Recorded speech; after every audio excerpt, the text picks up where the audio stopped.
Adul ustad यहाँ दे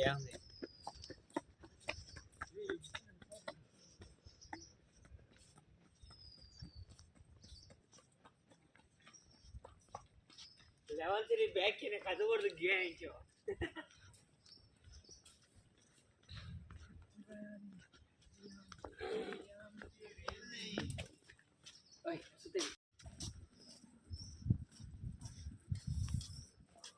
ये हमारे यहाँ मौसम बहुत ठंड है। रास्ता ही ढंग से नहीं दिख रहा है, तो आप देख सकते हैं कि ऐसी स्थितियों में हम क्या करें, अब क्लास जाना पड़ रहा है। अब हमें देखिए यहाँ पर हम खड़े हैं, ये लो हम खड़े हैं। वो हमारा क्लास है, पर हमें दिखाई नहीं दे रहा है ढंग से। देखिए आप चश्मा पहन के ही देख रहे हैं अंदर।